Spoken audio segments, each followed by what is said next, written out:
Welcome to Strange Play. I'm Rick. I'm Elliott. Welcome to Strange Play. And this is our, first impressions. We're doing a review, but not really a review. It's more like a first impressions, like a thing. Just talk about a new game. Anyway, it's first impressions video for... That cadence is really annoying. Huh? Whose? That cadence is really annoying. Mine. No, the one that I was just doing. Yeah, it was. That's why I was like, stop.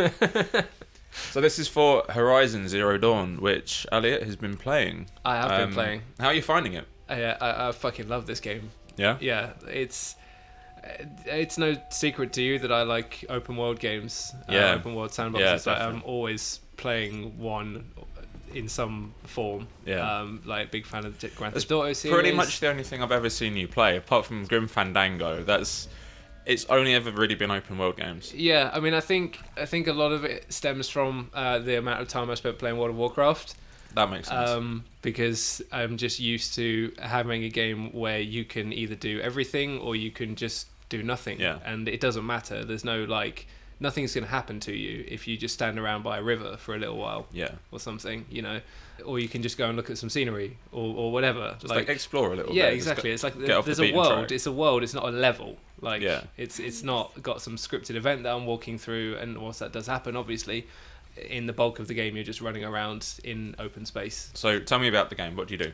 I've played it for a couple of hours. Yeah, but you have a more hands-on. Yeah, you've played a lot more of it. Yeah, so the approach that we're taking with these videos is that one of us is taking the bulk of the gameplay and playing it through mostly, and then the other one is going to just play a couple of hours to get up to speed with terminology and stuff like that, and just so they have some kind of context for it. So that's what we did this time. I played for the bulk of it. Rick played a little bit just recently. A few hours before today. Recording this actually. Day of recording. And I am. It shouldn't be any great mystery to anyone who kind of keeps up with games news. What Horizon is, an open world exploration game exclusive to the PlayStation 4. Yep. Made by Guerrilla Games, who famously did Killzone series previously. They've been working on this for 8 years, was it? That you said the other day, something like that. Yeah, a long time. No, I think it was my friend actually at work who's saying that it's been 8 years in the making. And yeah, those 8 years really, really fucking paid off. You play as a character called Aloy. And it's nice to see a female character who isn't just there as a token female and as eye candy. Who isn't Lara Croft. Who isn't Lara Croft, but even in the new Tomb Raider games. But is a little bit. Yeah. She's a little bit Lara Croft, to be fair. Is a lot more Aloy. in common with the Tomb Raider reboot than a lot of games recently. Oh, definitely. But yeah, what do you want to know?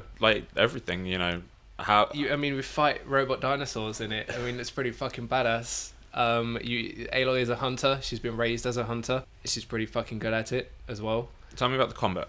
See, one of the big things about obviously in any open world game is combat is a massive part of how you progress. Even in games where the protagonist isn't a massive fan of combat, like Watch Dogs 2, the bulk of the game. Tomb Raider. Exactly. In the reboot of Tomb Raider, that first time she kills someone, it's a big moment. But that kind of gets destroyed because immediately she goes on a killing spree. It does. Immediately after that, she then starts just mowing down people indiscriminately. Yeah, but that first kill, was the... But that's kind of what I like about Horizon. They set it up in a way that it makes sense because she is a hunter. She has been raised as a hunter, and she's been trained for years. She's been trained to do this as well. She doesn't have any of that. Going into the game, there's none of that sort of guilt over killing animals or killing bad humans, and part of that is also due to the world that it's setting as well. It's like a post-apocalyptic version of Earth where the apocalypse has happened. It was all shit for a while, and now society is trying to kind of claw back and become civilization again, and to actually build towns, villages, and make sure that the people who have survived and who are still living can get on well. It's kind of taken us back to the Dark Ages a little bit. Yeah, a little bit. So it has this quite striking... there's quite a contrast between how people are living and the technology that exists in this world, despite the fact that most of it they can't use. You walk around and you see In towns and stuff, you'll see log cabins, things built of stone and wood. Yeah. People bartering, for instance, is a system within the game, and it's not something that you usually find in these kind of games either. Usually, it's just a straight something has replaced. So how do you mean cash bartering? currency? So you can go up to a merchant and you can start off. The main kind of currency in the game is metal shards, but they're not just currency. They're also used in crafting. They're used to make your arrows. You use them as part of trades, and you use them in other recipes and things as well. Right. But when you come up to merchants, each of the items that they sell will usually have a shard value attached to it, but you also need some other parts that you can scavenge from. Right. Okay. From the machines that are in the world, like CPUs, hearts, whatever, lenses, that sort of thing. Just parts from the just bits and pieces that that you could then imagine someone taking away and building into some kind of item that you would use, or for upgrading an item, something like that. And it kind of makes sense, although I do feel as though it sometimes feels a little bit tacked on because it's quite rigid. Yeah. In the sense that like a real bartering system you would be able to like make a trade from what you have in your inventory set, and like if you didn't have enough valuable things, you would be able to make up the value with like lower value items, just a lot more of them. Whereas this is more like you have it has like the shards value attached to it, and then just like you also need one of these. Not like, and then if I will trade you these. I will trade you 2 Pokemon cards and half a tube of Rolos for your baseball glove, for instance, right? That doesn't happen. And you won't be able to counteract and say, well, my baseball glove is worth at least 4 Pokemon cards. And it's Rolos. just what's there. Yeah, exactly. It's what they've kind of like, how they've defined it. Then I imagine if you don't have that particular piece, then it's a pain in the arse to go looking for it. Yeah, I mean, it can be. Things are quite plentiful, and even in the crafting system where you get like upgrades and such, coming from a game like a similar system in Far Cry, where you upgrade your like ammo pouches and things like that, and you would be able to get to a certain point with Far Cry, and then to get the last level of something, you would need to fight this. Like you take on a quest, and the quest leads you to a like an epic version of the creature that you need, and it drops just this one item that you need, and that feels a little bit feels like it gets in the way of your progress. Whereas in Horizon, you can pick. Well, you do need these rare items, like you need like a fox skin for something, and that's rarer to get. Yeah. But it's also used for other things as well. It's not just like you have to go and do a quest and kill a fox, like an epic fox, to get this special skin. Yeah, like you have to kill like a named creature or something like that, which you had to do in Far Cry to finish off your crafting, your craftable upgrades. But in this, it's just things that you would kind of pick up anyway. Yeah. So it feels like whilst it definitely kind of like gets in your way and stops you from, like, you will come to points where you have too many resources that you can't pick anything else up, right? You have full bags and such, and you'll be, I wish I could just craft this thing, but I need to go and get a fox pelt or a turkey bone or fish bone or whatever. You can just go and do that. You don't have to wait until some kind of like quest has been unlocked and then do that. Yeah. Which felt like it sort of like arbitrarily like blocked it off. Like, why block it off? Why block off your last upgrade? If you want to spend the first 2 hours of the game powering through, crafting all your upgradables, then why not? Yeah. Why stop someone from doing that? So it's quite free in that way. Yeah, and that's generally the theme of Horizon. Like, a lot of people have said about it that it takes everything that has happened in kind of the genre before it, and sort of it trims all of the fat off, all of the shit that like is pointless or feels arbitrary, just to lengthen the game, and it does a real good job of sort of like distilling the core mechanics for these types of games into like the best version of itself. So it like refines everything. Yeah. Instead of like, it doesn't really do anything new, but it takes what's come before and just makes it better. Yeah, exactly. It just builds on top of everything else that's done, and it's sort of like sharpening a pencil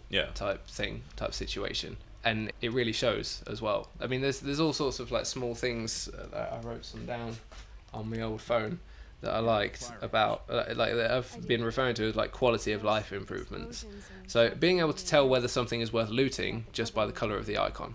Yeah. I don't know if you noticed that. No. Not many people have, the people I've spoken to about it, but then when you mention it, they go, oh yeah, that's something that... Okay, like how so? So if you have a green item, like an uncommon item on a monster, then the loot icon will be green. Oh, cool. If you have a blue one, like a rare one, then it will be blue. And if you have a purple one, then it goes purple. So that that's you know... really good. Yeah, that's so like really cool. once you're later in the game, like at the moment I collect everything at the start of the game just because most often how these things work out is that you need a lot of something that you get early on in the game, later on in the game, to craft something or something like that. And that's another thing that Horizon does well. It tells you in the game what resources are used for. Okay. So it tells you if can be used in crafting, and then it gives you a list of like where you can find them. Oh, and cool. what monsters that they drop off of, and it tells you whether they are used for bartering or selling with traders, or it tells you whether they are just junk, whether they're just used for selling with traders. And it is such a nice, welcome addition, because all that happens if they left that out of the game, all that happens is that people second screen. They just have their phone or their iPad or their laptop or whatever, and they're looking up like on a wiki page. Well, that's what like items do what. That's like what I do with Monster Hunter. Exactly. Like and when I'm it's playing like, Monster Hunter, I've always got my phone and my laptop open, so I can, like, if I need something for a particular piece of armor, then I have to. That's a great idea. Guerrilla Games have just realised that that's what people are going to do anyway. It doesn't matter if we take it out and like try to hold up this pretense of mystery in the game. People are going to find it in the first couple of hours, and then they're going to list it all online. And all that's going to happen is when people get stuck, they're just going to go Google, how do I find this thing in Horizon, and they'll get a list of everything. So why not keep it in the game? Why needlessly exclude it?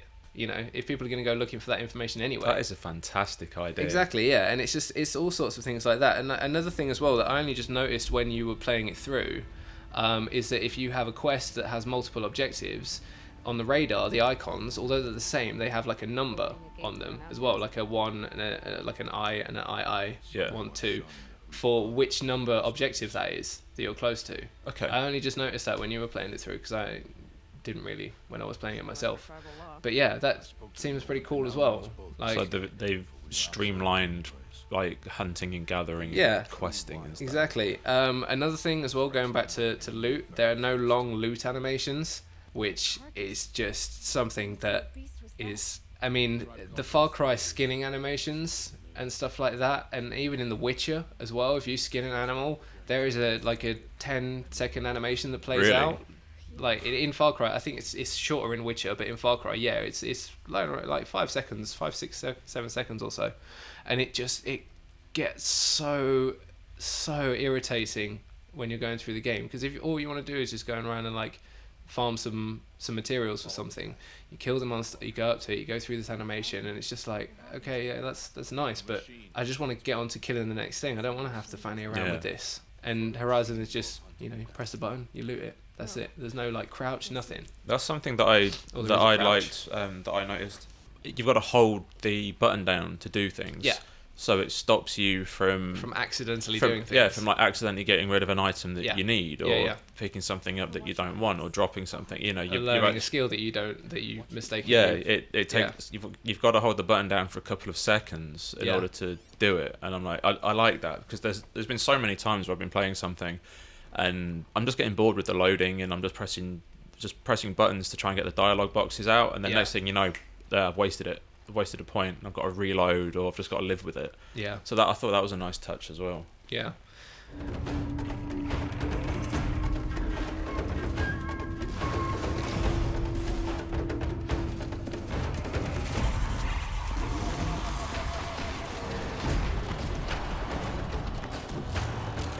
We were talking about combat, weren't we? We were. I was wondering when you were going to remember that. Went on a little bit of a tangent. No, the combat in this game is...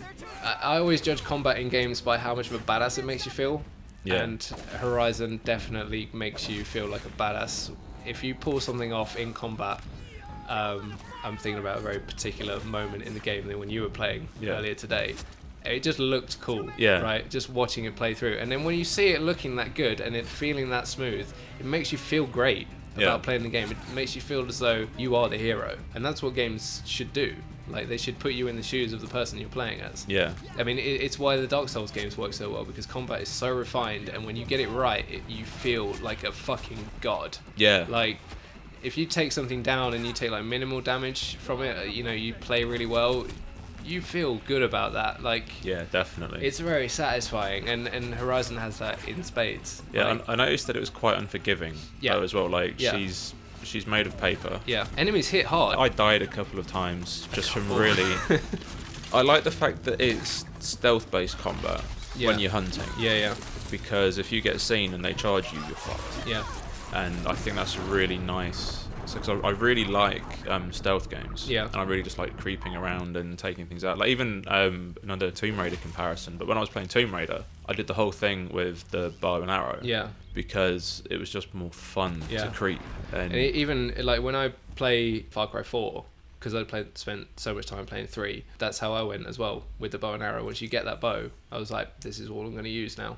And in those games as well, I like to play more stealthy and like hold back a little bit, but it's much easier in them because if you have a sniper rifle, say in 3, this is especially in 3, the outposts were just trivial to do. If you have like a nice powerful sniper rifle with a silencer just on hang back and you just hang back. You can off. basically take out most of a camp from one spot. And whilst it does alert enemies, they don't really try and find you unless they see you shoot someone, or if they see someone die in front of them, then it alerts them a bit more.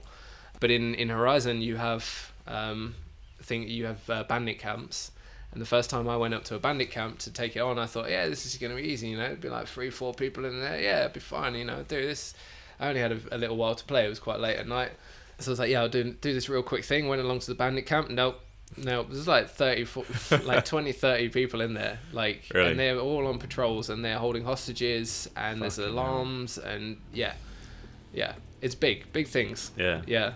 So it took a while just to do that, like just even to get the first few enemies out. Like it took a while of like surveying the hideout, plotting, like watching the routes for a while, seeing where people go, like where they stop, which would be good routes to get in. And it's really nice to like play a game like that, especially like an open world game. So like, how open is it? Because I've only played the first couple of hours. Yeah. So I got to the point where it opens up, so I haven't actually seen it open. But how does the open world aspect play? So how it is, and we're going to try and avoid spoilers as much as possible, but we are going to have to talk about the world a little bit. In that you start off around a place called Mother's Watch. Aloy is what's known as part of the Nora tribe, and the Mother's Watch is part of their lands, and it is located in a place called the Embrace. And the Embrace is then located in something called the Sacred Lands, which is like outside of the Embrace. And then once you leave the Sacred Lands, then you are in the world, like the Outlands, I guess. When I was first playing, I was a little bit confused between like what is the Embrace and what is the Sacred Land, because they seem to use it almost interchangeably, but there's like quite a subtle difference to it. You are still in the Sacred Land at this point, and you will still be there. Like I've got 23 hours, 40 minutes. 24 hours on the game, and I have only just left the Sacred Lands. Shit. Yeah. So, I mean, I've been doing a lot of farting around as well, doing loads of side quests and just randomly taking on big herds of machines. Yesterday I came across probably the biggest machine. Oh no, second biggest machine I've seen. Yeah, and I did not fight him. No, it was scary. It was scary. It was cowered big. In fear. Yeah, it was big. I didn't want to take it on. It does have a sort of like a tower system, you know how it does in Assassin's Creed, where you climb up the watchtowers and then you unlock parts of the map. Yeah, it does have something like that in the game as well, but I would prefer people to see what that is, how that takes shape, rather than talk about it. No, that's cool. I want to try and keep these things as spoiler free as possible. Yeah, because suffice to say, it is very cool. Yeah, Excellent. What else? You got any more notes? I have got some notes, yeah, but I want to ask you some questions about it. So, you've played it for a little bit. Yep. How do you feel about it? I like it. Especially because you've just spent the vast majority of last week playing Zelda. I like it. Combat's nice. Yeah. As I was saying, I'm a big fan of stealth games.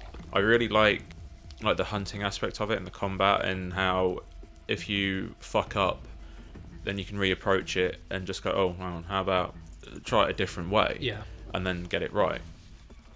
My mistake when I started with the combat was just trying to get in and out and do it quickly, but it's when it's sunk in that no, you got to take a slower approach and plan things out. Yeah. Like when you're taking out the saber tooth or whatever it's called. The sawtooth. Sawtooth.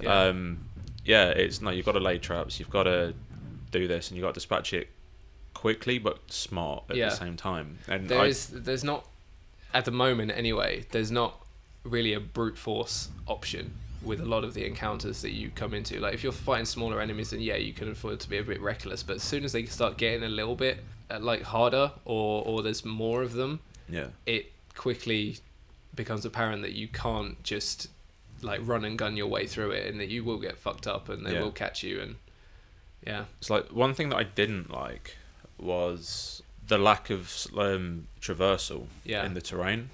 I was against when I was against the sawtooth, and it was chasing me. I was trying to get onto a rock. I noticed that you tried to jump over a little rock. I tried to get on top of it, thinking that I could get on top of it and then get down and but no, she wouldn't climb onto it.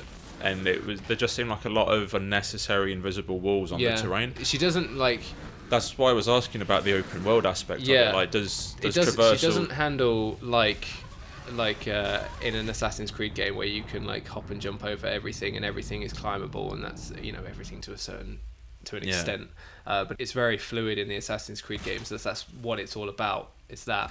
And this is a little bit more limited in sort of like the surfaces that you can climb on top of, the things that you can jump over and stuff like that. So when you climb up like a mountain, it has to be like there are ropes and things, and like there are holds that people have put in there, or like specific types of ledges and stuff like that. But that being said, you can walk straight. You can walk up a mountain face. And you can jump to places where in other games you would think that, oh no, there's going to be an invisible wall here. No, you can actually do it in Horizon, and I imagine that you would have been able to get on top of that rock as well, just maybe from a different angle. But that's like there was part of the geometry of the like the mesh of the branch that was over it in the way as well. Like it's awkward things like that. There's no system for just climbing on top of things. And like that's a shame, because I think with a system like that, it I wouldn't really have complained about it. But that's my major complaint with it. That and the characters are assholes. Like, fuck those people. There's like old lady Yoda, she's cool, but everyone else, fuck them. Oh yeah, they're mean to you. They're assholes. I hate them all. But I enjoyed it. It was fun. Like, it's definitely one that I want to sit down and play more of. So what are your final thoughts then? I mean, I just want to talk about the combat a little bit more. Of course, I do like what you're saying about you do have to sort of plan things. I like that they really push this aspect of being a hunter, in that even through the focus, which is the device that gives you all the information. Headset. Exactly, it's your smartphone in the world of Horizon. You can look up all this data. It's your detective vision. Yeah, exactly, from the Batman games. But what I like about Horizon and the focus is that it is a real help to you, but if you leave it on, it's a fucking hindrance. Not like in the Batman games where you could go through that entire game with detective mode on, which is just annoying, because it feels like that gives you so much power over the game for very little trade-off. Whereas in Horizon, you move slow, you can't shoot anything, you can basically just look around and find things. So it kind of teaches you to use it sparingly and not to rely on it. And try and use it before you fight. Exactly, big things. Use it tactically rather than like reactively, because whilst it can give you information that will turn the tide of battle, using that alone is not going to help you out. I like that they really push this hunter aspect of it. A lot of the missions that you go on, they are like, I've seen people say they're a bit samey, in that like it's track something, follow the tracks, find it, kill the machines. Well, you think that'd be the nature of a hunting game? Exactly. That's my response to that. You are a hunter. This is what hunters do. They track things. It's not glamorous, and there's something like a little bit wider speaking as well. This sort of plagues a lot of games these days, particularly things like MMOs.